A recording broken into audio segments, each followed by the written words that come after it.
Well, good morning. Welcome to North Point. We're so glad that you joined us today. If we haven't met, my name is Holly, and I'm the executive pastor, and our lead pastor's over in the West Auditorium this morning. Good morning, Andy. Well, how's it going over Holly. there? Things are great over here in the West, aren't they? Yes.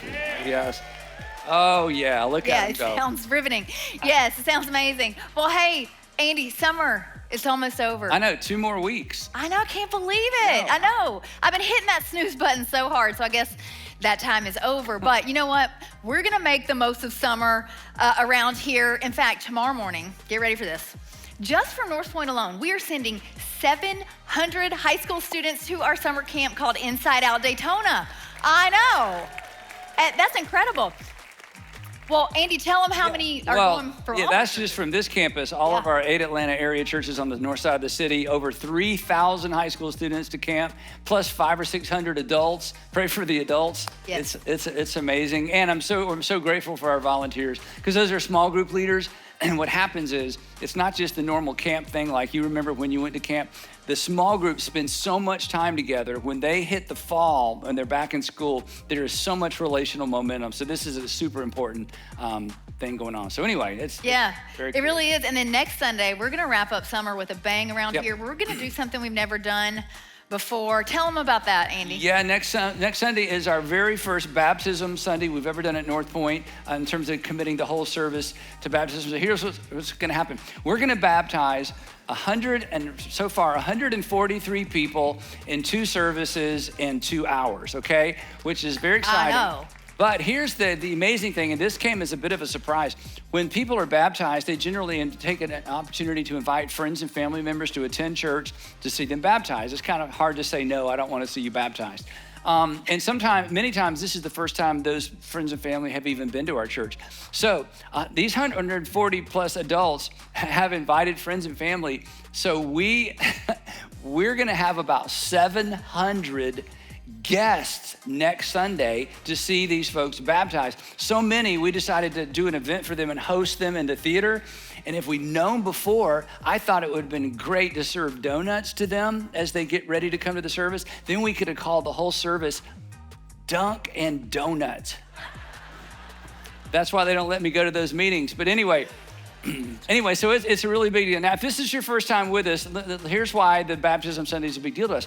Our mission is to inspire people to follow Jesus. So next Sunday, 140 adults are going public with their story to say, or going public and making a declaration, a public declaration, I should say, of the fact that they have, in fact, decided to follow Jesus. So we're celebrating with them. They're going to have folks that know them celebrate with them. And we want all of you to be here next Sunday. When you get here, the room's going to be a little bit different. There's going to be a different arrangement. So for those of you that get freaked out when you can't get your favorite seat, you might be a little freaked out, but that's okay. It's going to be great. So don't miss next Sunday. It's going to be amazing. Yeah, it really is going to be amazing. I cannot wait for that. And here's a really cool thing that's happening. Some of the people that are getting baptized next week, they're part of our adult small group. So not only are they going to be surrounded by their families and friends, but their whole small group is going to be there to cheer them on, that's why I love this church. And speaking of small groups, next month we're going to kick off a brand new round of small groups, and we need some leaders. We need married leaders and women's leaders. And this year, beginning of the year, I told you guys I started a 3-month women's group. I grabbed my friend Jen and we said, let's do this together. We've been co-leading, which is the way to do it, by the way. And we like our ladies so much, we're just going to keep on going. But you can do a 3-month or you can keep going. It is up to you. But here's the thing, if you're married, you got a built-in co-leader. So win-win. We need you to step up. And some of you, I know what you're thinking. You're like, school's about to start. The kids' sports schedules are coming back. Like, it's just too much. Well, that's why I want to introduce you to Christian and Jill. I brought a picture of them. And I just met them via email this week. But here's their story. Last year, when we started talking about small groups, I said, hey, we want you to be a part of this because it's going to make your life better. And they decided they were going to say yes to being in group and yes to leading. And they're busy parents. They've got teenagers, and Christian, he travels for work, but he decided, I'm going to rearrange my whole schedule so that we can do this thing. They emailed me this week and said, I am so glad that I did because it was so worth it. So here's the thing. We don't want to just add something to your calendar. We know you're busy people. We want to add something to the quality of your life. And we think small groups do that. So if you're interested in leading, go to the top 3, fill out the information, and we'll start a conversation that way. Yep, and if you're wondering what's the top 3, if you just use the QR code on the seat back in front of you, it'll take you to our top 3, where we update every week all the things going on around here at North Point Community Church. That's what's coming up today. You're going to get a Deeper, Wider update. Deeper, Wider is our financial initiative to change the world, and so you're going to hear a little bit about what's been happening halfway around the world. So Holly's going to talk a little bit about that. Before that, we're going to sing with BJ, Kara, Mike, Tommy, and Tan. This first song is one we've sung several times. Here's my favorite part of the song. It says this, I'm calling on the God of David, who made a shepherd boy courageous. I may not face Goliath, but I have my own giants. And all of us, either currently or in the past or coming up in the future, are gonna have some giants that we face in life. So here's the great news. Not only is God with you, your church is with you. And we would love to, if you would allow us to, walk with you through those difficult times, because one of the great things about a big church is we have lots of people and lots of resources, because we all face Goliaths in our life. So stand, say hey to somebody. We'll sing this together.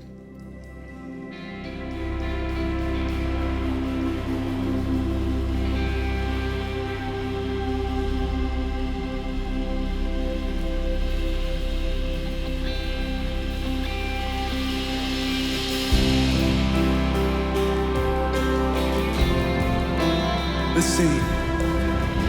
I'm calling on the God of Jacob,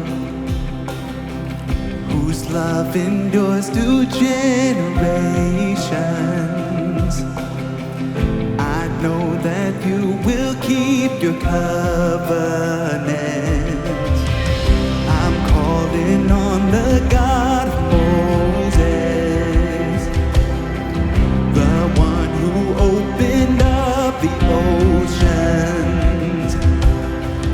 I need you now to do the same thing for me. Oh God, my God, I need you. Oh God, my God, I need you now. How I need you now.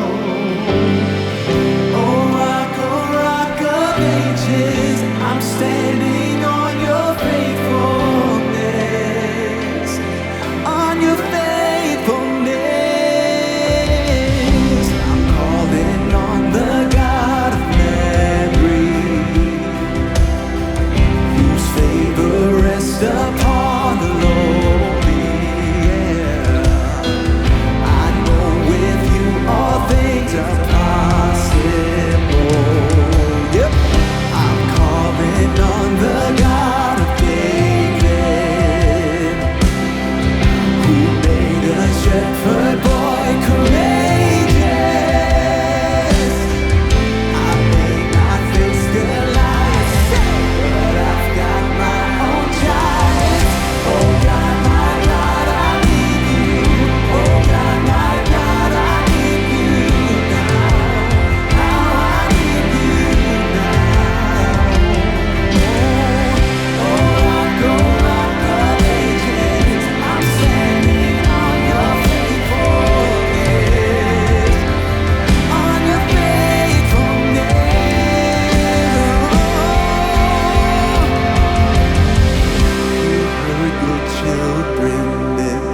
You hear your children now.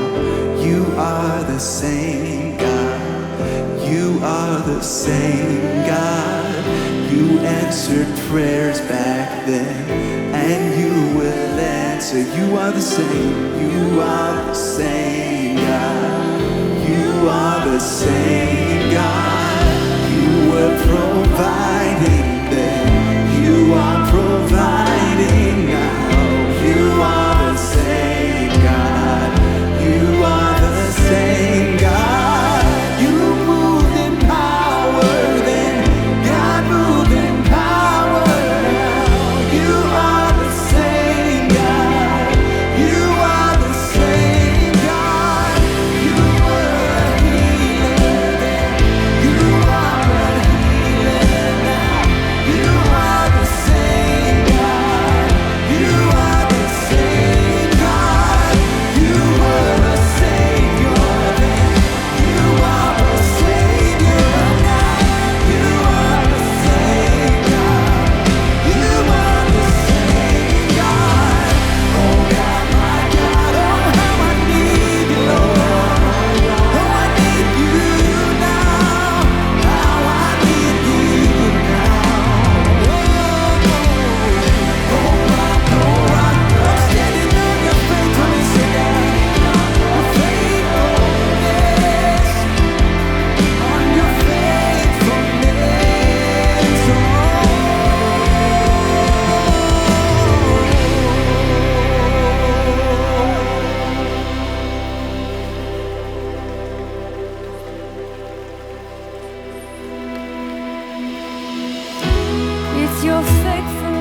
we trust him.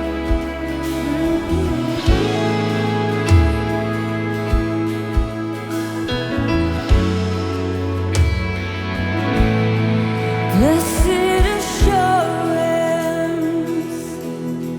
Jesus is mine. He's been my fourth man in the fire, time after time. Born of his spirit and washed in his blood. And what he did for me on Calvary was more than enough. I trust in God, my Savior, the one who will never fail. He will never fail.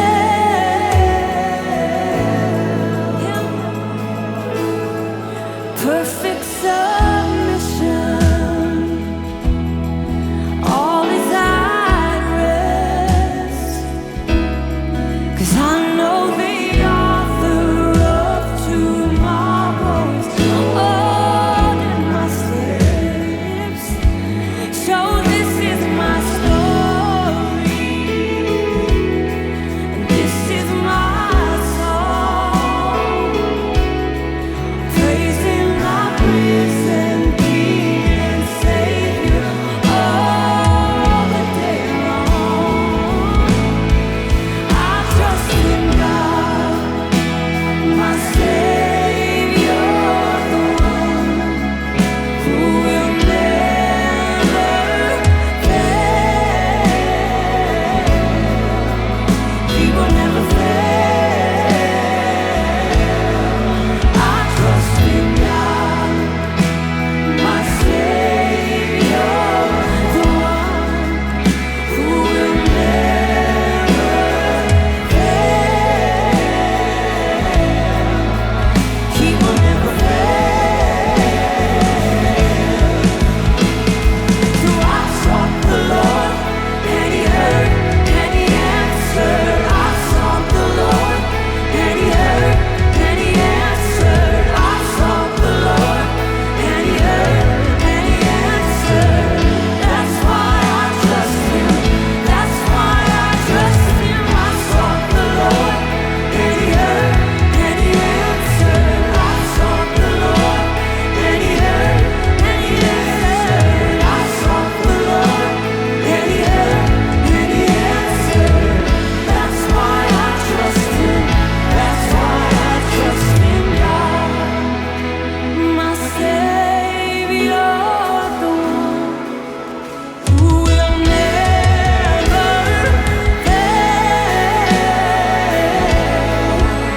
He will never fail.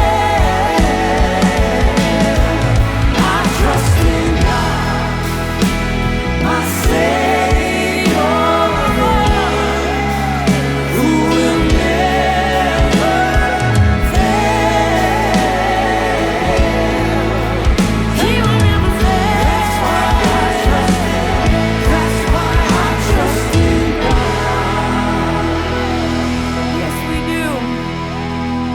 Thank you so much for worshiping with us. You can take a seat. If you'll direct your attentions up at the screen, we have a deeper, wider update for you.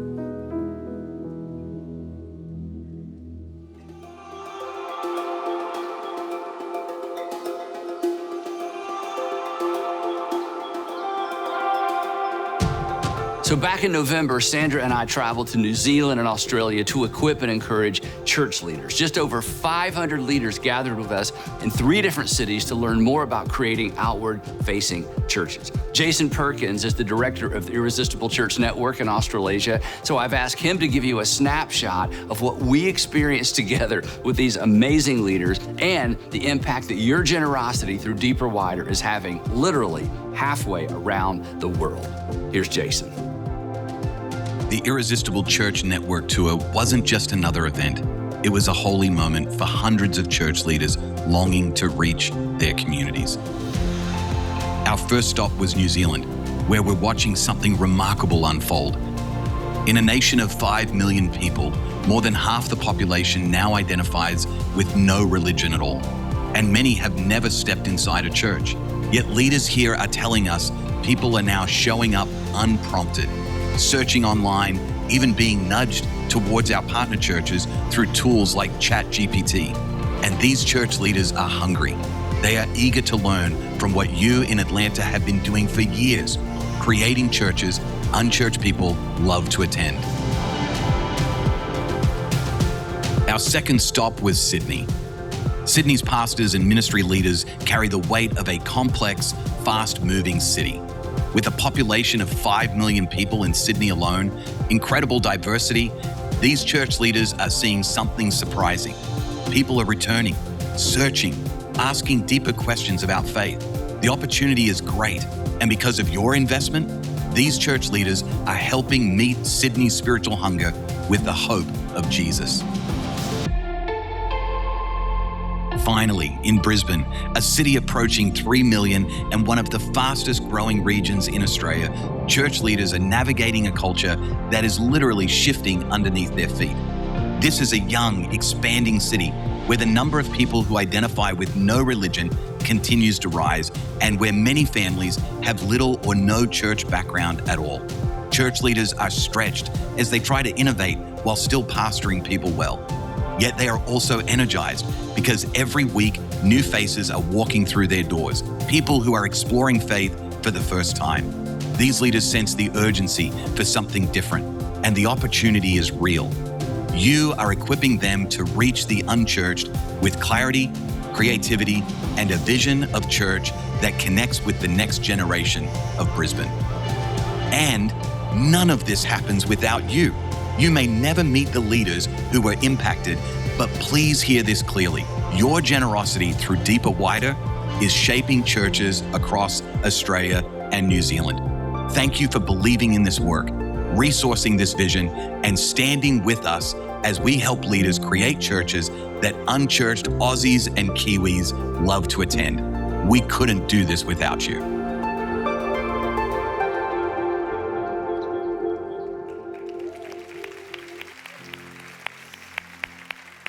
So emotional for me every time I see that, because it's so hard to believe that what we get to experience every single Sunday is starting to happen all over the world. And I bet when you dropped your Deeper Wider commitment card or filled out that little form online, that you had no idea about our Aussie and our Kiwi friends. I didn't, but God did.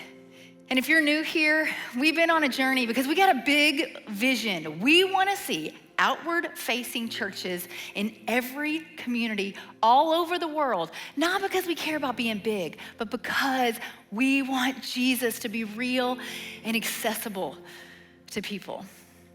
And of course, the church of Jesus is going to keep moving on with or without us because he said that it would. But aren't you glad that we get to be part of it? Because God is taking our collective offering, what we're doing here together, and he is multiplying it to help churches grow, to help people meet Jesus, and to build his kingdom. And if you're part of Deeper Wider, you are part of something bigger than yourself. And we are so glad that you are on this journey with us. So thank you, thank you, thank you. Thank you for being the church. And at this time, if you will, turn your attention to the screen and we will continue our service.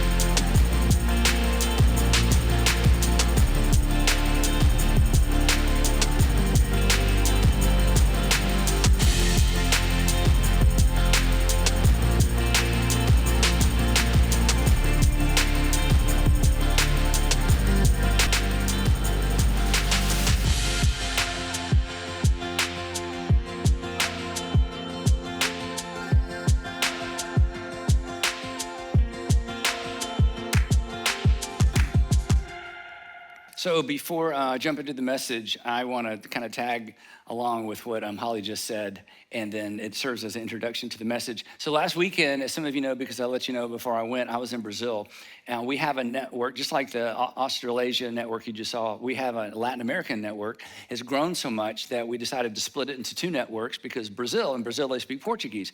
So last weekend, we launched the new network, and last weekend, and we were hoping we could get 500 church leaders to show up at this conference. So over 1,000 church leaders just from Brazil registered and showed up at the conference, and it was absolutely amazing. So I got to speak twice at the conference. Then I stayed and preached Sunday. This was at Red Church. Red Church is the kind of the church, the show and tell church that had took our model in 2015 and began tweaking. And so they're kind of the come and see church in Brazil. Pastor Tiago's the main pastor there. So anyway, part of Deeper Wider, we gave their church $250,000 to finish out the inside of their auditorium. So they had just moved into their auditorium not too long ago. And it's so amazing. And so nobody knew who I was. So I just kind of got lost in the crowd as the crowd was waiting outside to go into the auditorium. And it was so emotional. And I kept thinking, I wish everybody at North Point Community Church or at all of our churches could experience this. I couldn't understand a word anybody was saying. And here are all these young, energetic leaders. They couldn't wait to get in there. They sang our songs. It was absolutely amazing. So I stayed and then preached the message on Sunday. So before the service on Sunday, I was just out in the lobby again, just experiencing just all this energy. And again, they have like 4,000 adults attending this church. It's like the come and see church for the whole region. And a woman walked up to me and she introduced herself. She had really good English, but I could tell she was Brazilian. And she said, she had an envelope. She said, Andy, she said, I wrote out my whole story because I heard you were going to be here, and I wanted to give this to somebody to give to you, but I didn't think I would get to meet you. And then she told me her story, and here's her story, because you are a part of her story. 4.5 years ago, her husband got transferred to Atlanta, and they live in Alpharetta, her and her family. And it was a really difficult, challenging move for her. She said, I'm learning new culture, new people, no friends, no family. I've got put my kids in school. She said, I was really struggling, and somebody invited us to North Point Community Church. She said, and so we went. And we liked it, and we kept coming and kept coming. She said, but she said, I was really struggling with just so many things. So one Sunday after church, I walked into Connections, and I just said, I need to talk to someone. And she had an opportunity to talk to a woman. I found out after the first service who it was. So all these cool connections. So one of our guest volunteers was in there and talked to her a long time. She said she was so patient, and she connected me to the Renew ministry, which is a one-on-one mentoring relationship. So she got a Renew mentor. She said, Renew changed my life. This was in her letter, and then she was telling me this. Renew changed my life, so much so I got trained to be a Renew mentor so I could do for others what somebody had done for me. And it was, she said, it was so impactful, I thought Brazil needs Renew. The churches in Brazil need Renew. She said, so I decided to translate all the Renew curriculum into Portuguese. She said, I didn't know why. I didn't know what I was going to do with it. I just thought, this needs to be in my country. And so she translates all of it. Time goes by. She volunteers in transit, our middle school environment, because of the age of her kids. And one day she's in transit on Sunday morning. She hears somebody speaking Portuguese. And she walks over to them and says, oh, and they're from Brazil. And they're actually from Red Church, the church that hosted the conference. She didn't know anything about Red Church.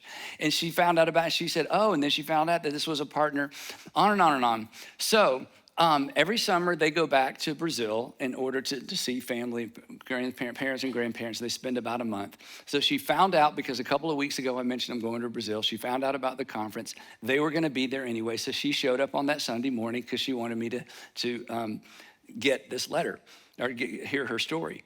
But the amazing thing is, because Red Church is running our model. I mean, it was like being here in Portuguese, because they just have slam dunked the whole thing, and they've contextualized it because Tiago's a great leader.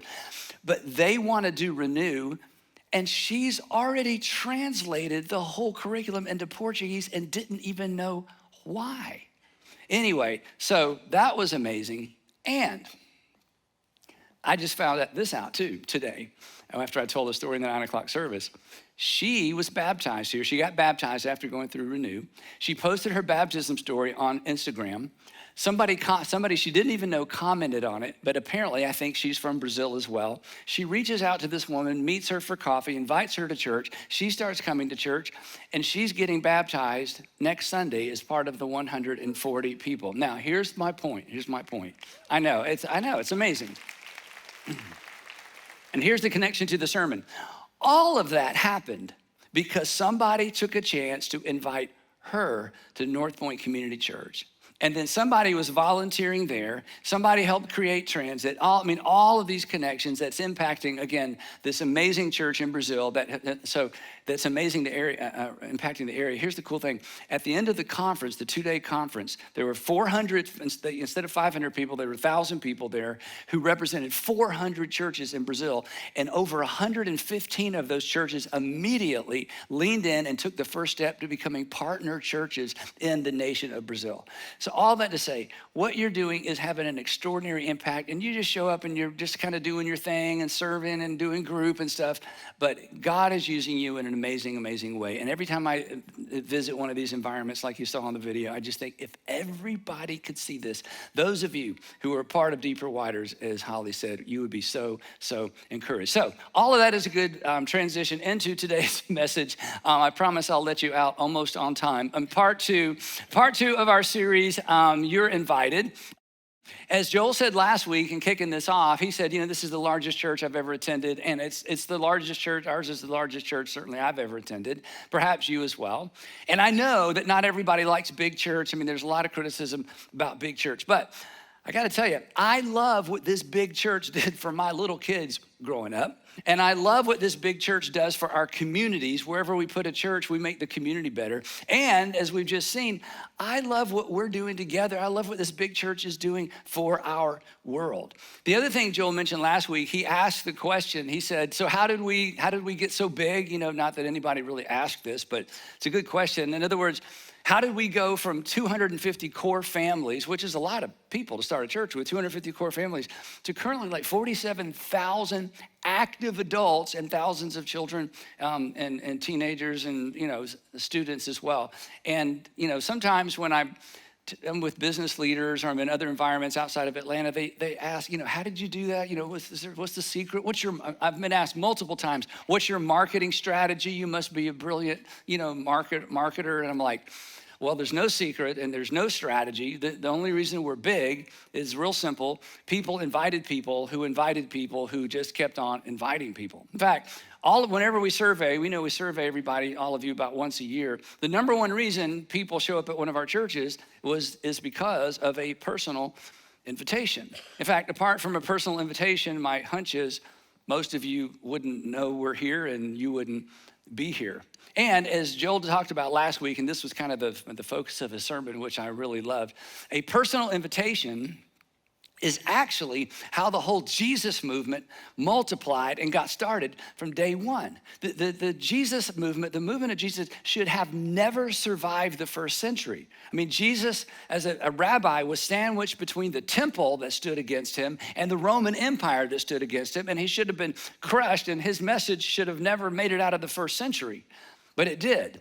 And the reason it did is not because of the message. The reason it did, if you're new to Christianity or exploring Christianity, the reason Christianity survived is because of a single event. He rose from the dead. And, when somebody rises from the dead, everybody sits up straight and pays attention. So that's what actually launched the movement. But the reason it grew is because people kept inviting people who kept inviting people. It was fueled by, and this came right out of the text from last week, it was fueled by an invitation to come and see. Come and see. I can't answer all your questions. I can't explain how somebody from Nazareth is the Messiah, but just come and see. And then we've added to come and see, come sit with me. Because from the beginning, my heart's desire was, and I didn't even know if this was possible, honestly, and our little team, we didn't know if it was possible. I wanted our church and our churches, back then it was just a church, I wanted our churches to be partners with Christians in the process of evangelism. In other words, I grew up in a model where you go out there and you have meet some people who are not Christians and you explain Christianity and they become a Christian, then you invite them to church. And that's a model. But I just thought, you know what? I want the church, I want the gathering of Christians to be part of the winsome process. As people, again, as they want to introduce their friends and family to Jesus. And so we, as from the beginning, we tried to create comfortable environments, appealing settings, engaging communication. We wanted to make sure that all the content was super helpful so that even if you're like today, if you're here and you're not a Christian or you used to be, or maybe you're from a different faith tradition, that there would always be some kind of takeaway to, you'd walk away and say, well, I'm not sure I believe all that, but that was interesting and that was helpful. And we decided it was very important as far as the Sunday morning service goes to finish on time, right? In fact, every once in a while, we don't do this as often as we used to, but every once in a while in our welcome, we'll say, we're gonna be here for about an hour and 5 minutes. And for those of you who come all the time, you're like, we know that. And why do you say that? Here's why we say that. Because just speaking for the men, whenever I go to an event that I'm not sure I want to go to, and it's a big crowd of people and I'm stuck in the middle of an aisle, my number one question isn't what's gonna happen. My number one question is what? How long am I gonna have to be here, right? So we say up front, hey, relax, we're gonna be here about an hour and 5 minutes. Anyway, all that to say, and let me back up and say one other thing. If you're here today and it's your first time with us because somebody invited you, I hope what I just described is what you experience. And the person who invited you, they're already nervous because I'm talking about this, and I hope, and they're hoping that I don't mess this up for them because they took a risk. Oh no, you're really gonna like it, and then you got here, and anyway. So now, here's what everybody knows, and this is kind of an all-skate observation. There is, when it comes to invitations, as you know, there is a relationship between who's inviting. There's a relationship between who's inviting and the appeal of the invitation. Or to say it another way, generally speaking, not all the time, generally speaking, the credibility of the inviter determines the appeal of the invitation. So as Jesus followers, as those of us who claim to follow Jesus, there are several things that determine our credibility with people who are outside of our faith or who are of a different faith tradition. There are certain things that either give us credibility when we invite people or to talk about faith or invite them to church. There are several things that give us credibility, and there are things that undermine our credibility. And the primary thing, as you know, that gives you or gives us credibility with other people is whether or not we're actually walking our talk, our actions, and more than our actions, our reactions. Because this is kind of a general principle. Actions speak louder than words, everybody knows that. But reactions speak even louder than actions. How we respond when we're under pressure, how we respond when we're surprised, how we respond or react when things don't go our way. That's how you find out what's really inside of a person. When you squeeze them, what comes out. So understandably, those of you who aren't Christians, if you're listening or watching, people outside of our faith tradition, you expect us to, again, walk our talk. And the standard that you hold us to, generally speaking, is the correct standard. You expect us, to act and react like Jesus. Shocker, right? I mean, that's what you should expect of those of us who claim to be Christians. And my experience is this, and maybe yours is different. My experience is this, that many, many people who know very little about the Bible in general know enough about Jesus to know whether or not we are acting and reacting like Jesus. They know enough about Jesus to know whether we are believers or followers. If we're a group of people that just believe a list of things and we're always trying to get people to believe what we believe, or we are actually following the commands and the teaching of Jesus. So that's one of the things that either gives us credibility or takes away our credibility. But there's something else, and that's what I want to focus on for a few minutes. In addition to being Christ-like, there's one other thing that every person of a different faith tradition or a person outside of Christianity has a right to expect of us. They have every right to expect us to have a reason why. A reason why we have chosen to follow Jesus as adults. Everybody pretty much understands why children pray a prayer and pray a sinner's prayer and decide to be a Christian. It's parent pressure a little bit, and that's fine, okay? We want our kids in church, want to get our kids baptized, we get that. But as an adult, people who are our adult friends outside of our faith or of different faith traditions, we should expect for them to expect that we would have a good answer to the question as to why we have chosen to follow Jesus as an adult.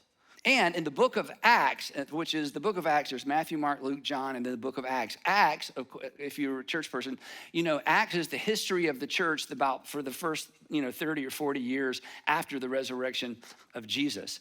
And when you read the book of Acts, you discover quickly that first century Christians were constantly put on the spot to explain themselves. In other words, why have you abandoned the gods? Why have you abandoned the gods of your culture? Why are you talking so much about this Christos, this anointed one, this king, this invisible king? So they were expected to explain themselves, and they were expected to defend themselves. Now, in our culture, we don't get a lot of this, because in our culture, it's like, you do you, I do me, you have your truth, I have my truth, that's interesting, So there's not a lot of pressure to defend, to defend what you believe. Rarely is somebody gonna press you, to defend what you believe. But that doesn't mean this isn't important. And here's why. You should have, I should have, we all should have, Christians should have, you should have a short but compelling reason or answer to the question of why are you a Christian? And you need an answer to this, a short, compelling answer to this for several reasons. First of all, I think you need a short, compelling answer for you to have something to fall back on when it's difficult to be a Jesus follower. For you to have something to fall back on when you start to doubt. When you start to have unanswerable questions, when tragedy strikes, when suddenly life is not going your way and God doesn't seem to be answering your prayer, to fall back on to say, wait a minute. Why did I decide to follow Jesus in the first place? Something to fall back on when following Jesus is not convenient, when you're tempted not to. And you may need to have a short answer as to why you follow Jesus because of certain family members who feel comfortable pressuring you or kind of undermining or asking all those pesky questions you don't have answers to about the Bible. They just sort of rib you a little bit. It's kind of in fun, but it's also their way of saying there's something different about us, and don't try to convince me. And besides that, there's too many holes in your argument. You may have that family member, and you need a short, succinct answer as to why, in fact, yeah, you're right, that's a good question. I can't answer all those questions, but here's why I've chosen to follow Jesus. You need it when pressed to explain a decision that runs counter to culture. You'll need an answer when you find yourself deciding to follow Jesus, and what you've decided to do, does it make sense to the people around you? It's not common sense or common practice. It's like, well, why don't you? Or why won't you? Or why did you? Or why didn't you? And you realize, okay, I've made a decision. I've chosen to do something that doesn't really fit with the culture I'm in, but it's because I'm a Jesus follower. And in those moments, you just need a simple, short answer as to why, as an adult, you decided to follow Jesus, not to convince anybody else and not to convert anybody, but to demonstrate that you have anchored your way of life to something solid, that you've anchored your way of life to something or someone. Now, this idea isn't new, as I've illustrated. I mean, in the first century, there was a lot of pressure on Christians to have an answer for that. But Jesus' most famous disciple, Peter, the famous fisherman, Peter, he actually wrote a couple of letters that have survived antiquity that are in our New Testaments. They're titled creatively 1 Peter and 2 Peter. And in one of these documents in 1 Peter, he addresses this specifically. And he tells first century Christians, and I think this is appropriate for all of us, he tells first century Christians, this is amazing, to give the reason for the hope that is in them. In other words, that they need to have a reason. They need to be able to verbalize a reason for the hope that is in them, the hope specifically anchored to being followers of Jesus. Now, when he wrote this was during a period of persecution. Every once in a while, for the first 300 plus years after the resurrection of Jesus, there were periods or seasons of persecution of Christians throughout the empire. It wasn't constant, it wasn't consistent, and it wasn't everywhere. But there were periods and pockets of persecution of Christians for the first 330 years. And the interesting thing about all that, and this is kind of a sidebar, is ancient Rome, they didn't care who you worship. They didn't care, because they conquered different parts of the world. They didn't care who those people worship and what gods they worship, because they believed there were multiple gods. Their concern, they weren't trying to convert people away from their gods. Their concern was that everybody they conquered and that everybody in the world would acknowledge that Caesar is the ultimate authority, or the way they would say it is that Caesar is Lord, and they wanted everybody to be willing to make a sacrifice, a physical sacrifice to Caesar. Now, you can worship your household gods and all the other gods, but at the end of the day, your ultimate allegiance has to be to Caesar. Well, for Christians, this was just a non-starter. Because even though unfortunately the word Christ shows up in the New Testament, which is a little bit confusing. Christ, of course, as you know, isn't a name, it's a title. And from the very beginning, followers of Jesus understood Jesus to be the king, not a king, the king, God's final king, the anointed one, the Messiah. So consequently, they could not swear ultimate allegiance to Caesar, and that was a problem. And this is why Christians were persecuted, and it's why the empire feared this subversive Nazarene sect that had the potential, they thought, to undermine the credibility and the authority ultimately of the empire. So they were arrested at times and questioned with their lives on the line. So with all that as a backdrop, here's what Peter writes, and then he gives us some really, really specific instructions that I think you're gonna find helpful. Here's what he writes. He says, "Who is gonna harm you if you are eager to do good?" Now, this points to some specific scenarios happening in the empire, and I wish I could. There's documents I could read because they're documented. But basically, here's what was happening. During these periods of persecution, the emperor and the people around him would send out these letters to the different provinces saying, here's how you're to treat Christians, and you're to round them up, and once you think somebody's a Christian, you have to ask them to swear allegiance to Caesar, to say Caesar is Lord, and to offer a sacrifice to Caesar. And if they are, that means they're not a real Christian. But the problem was, and this is what's so interesting and is documented, when the governors of these provinces would get these letters, the challenge was there were Christians in their communities, but the Christians in their communities were the best citizens in their communities. And it's like, okay, I see what you're saying, but they're not a problem. In fact, not only are they not a problem, they pay their taxes. The men are faithful to their wives. They have this weird thing they do the first day of the week. They all gather in a garden somewhere and they sing some songs we don't understand and they have a meal. But other than that, they're like the best people in the community. And so Peter is kind of, leveraging off of that, saying, for the most part, you're not going to be harmed. You're not going to suffer probably if you do good. But he says, but even if you should suffer for what is right, you're blessed. And the implication is if you suffer for doing the right thing, you're in good company because your Savior suffered for doing what was right. Then he goes on, he says this, do not fear their threats and don't be frightened.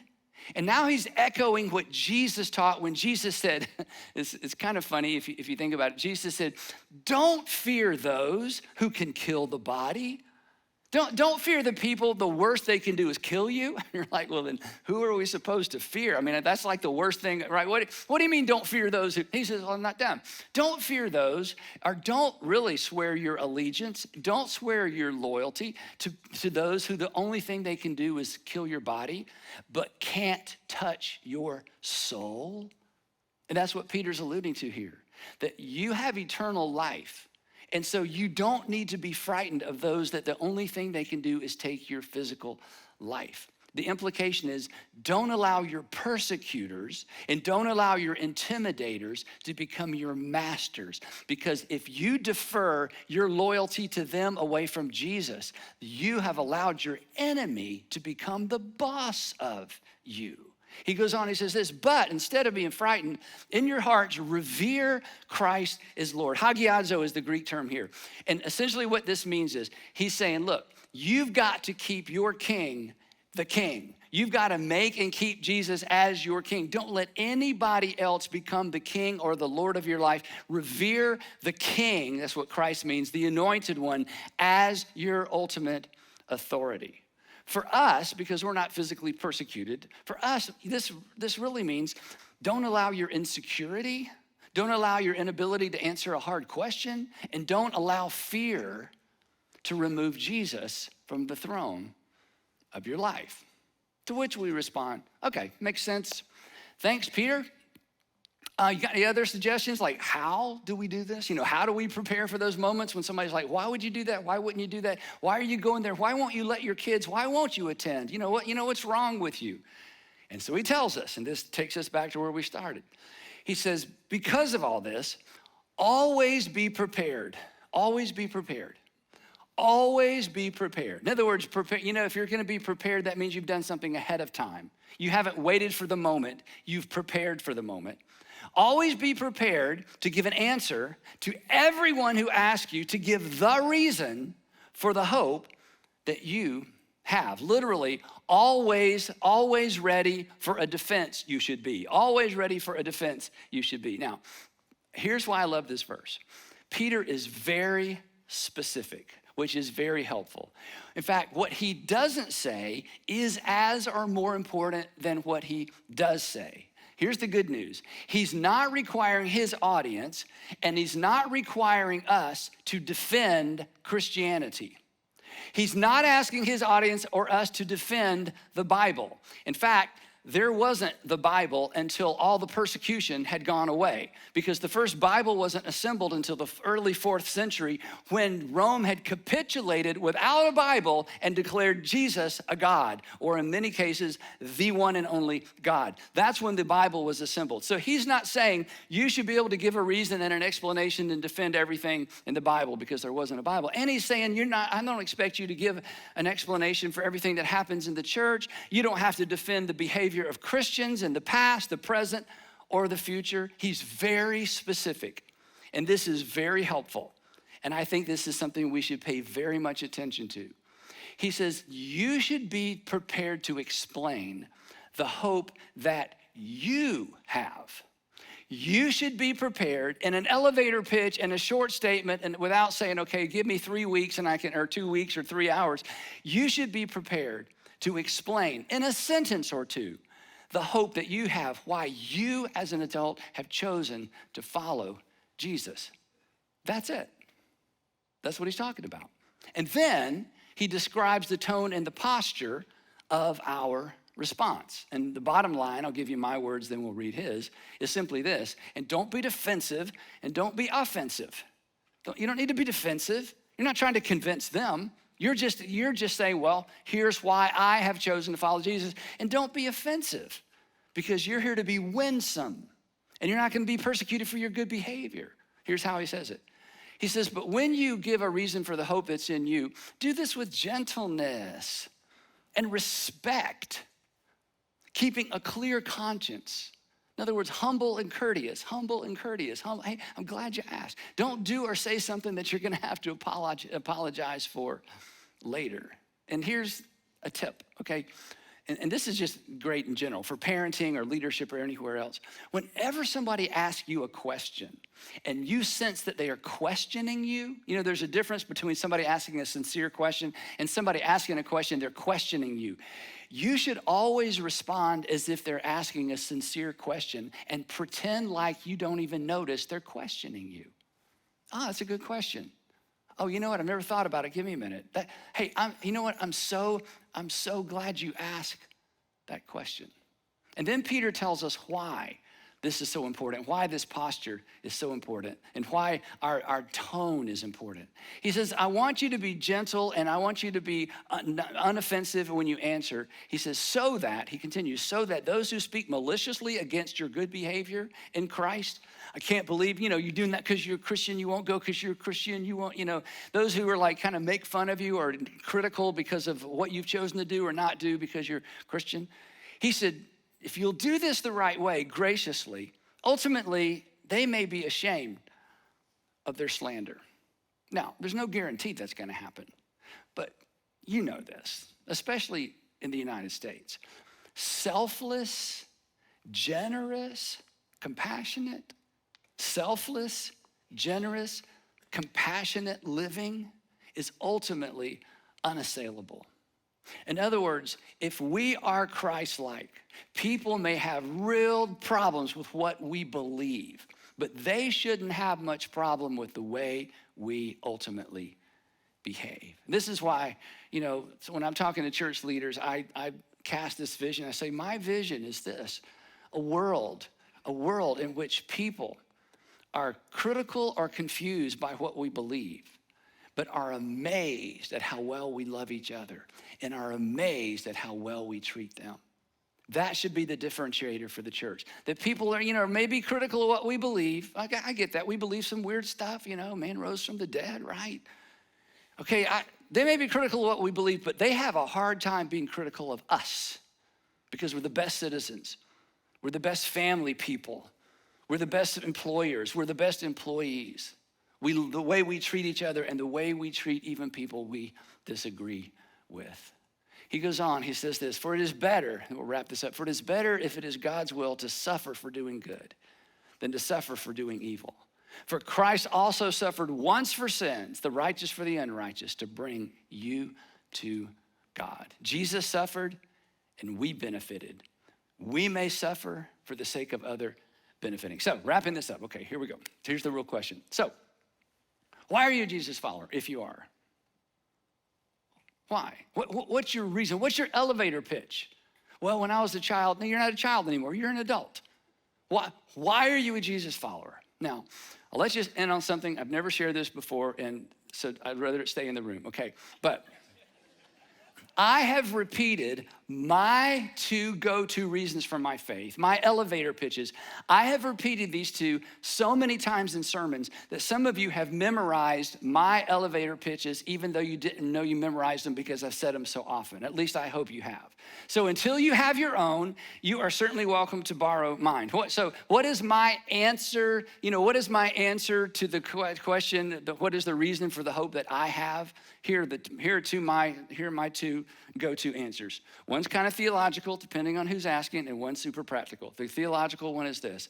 Here's why I'm a Jesus follower. I don't know about all those animals on the boat. I know that in the book of Revelation. I know. But look. I'm a simple man. If someone predicts their own death and resurrection and pulls it off, I go with whatever that person says. I believe Jesus rose from the dead, which validated what he said about himself. And if you're interested, I don't believe it because the Bible tells us so. It's better than that. Matthew, Mark, Luke, John, Peter, James, and Paul told us so. So I know those are good questions. I don't know. I believe Jesus. Okay, my more practical reason, why as an adult, in a world, why would I follow Jesus? Okay, I'm not trying to convince you. Here's my story. Following Jesus has made my life better. And it's made me and continues to make me better at life. That's my story. I would say I can't imagine where I'd be without Jesus, but I can imagine where I'd be without Jesus, without following Jesus, because in the seasons of my life when I wasn't following Jesus, I was a mess. So you believe, you do you, okay? I'm just telling you.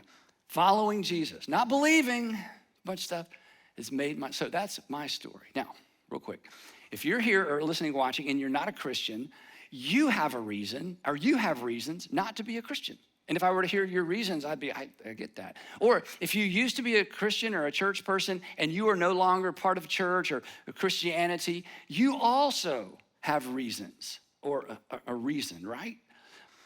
And let me just say one thing about your reasons.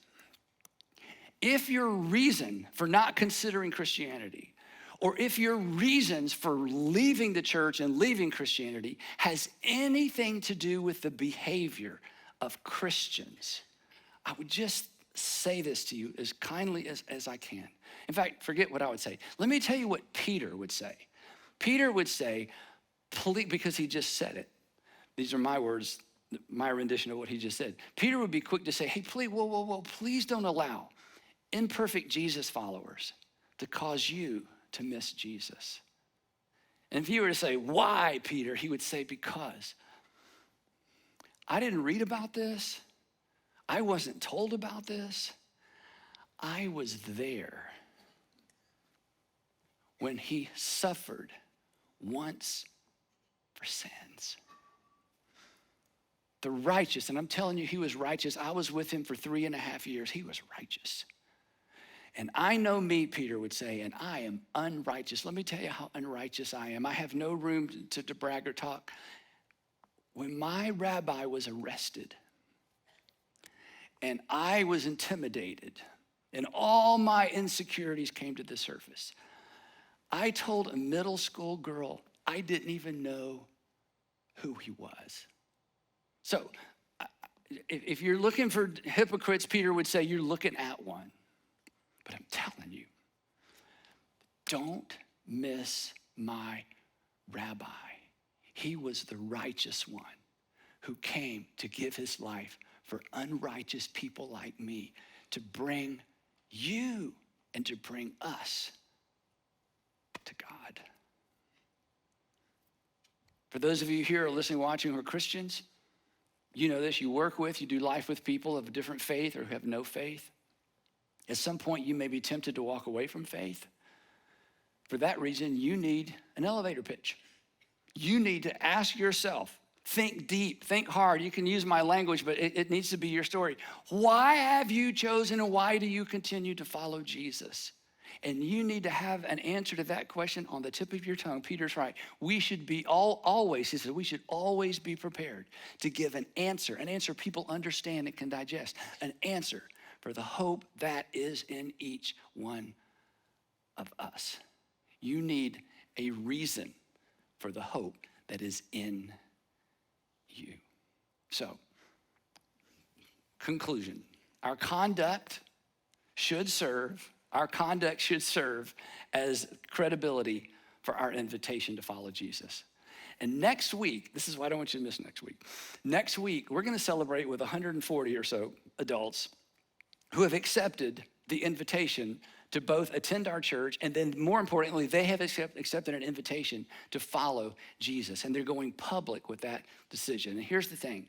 You can listen to sermons anytime, anywhere. It's a wonderful world to live in. But what we're gonna do next weekend and what we're gonna experience together next weekend, it might be the only time in your life you get to experience that. So I don't want you to miss it. It's going to be amazing.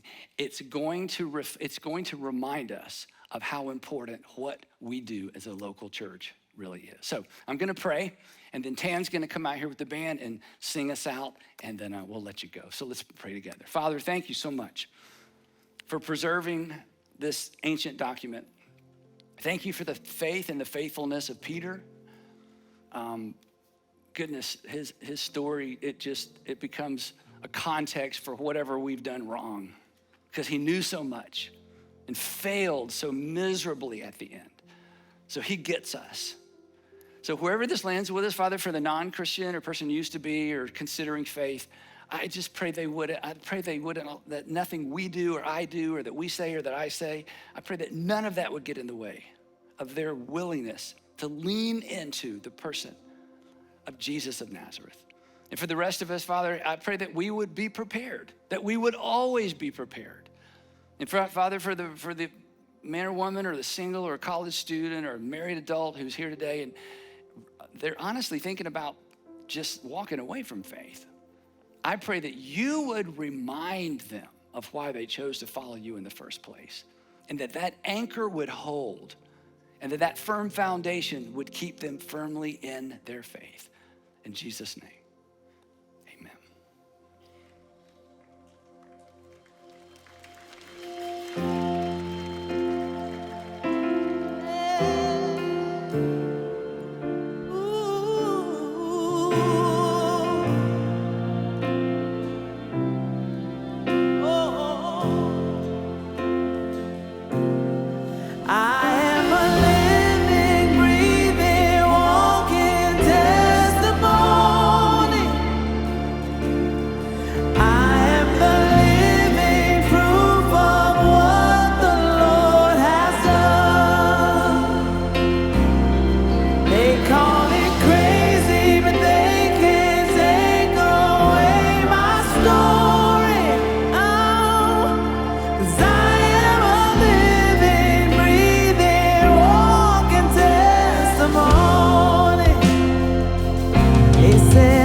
good to us. He loves us. In spite of what we may be going through, He's there for us and He's good. Y'all, I'll see you on Sunday, okay? God bless. Thank you and have a great weekend.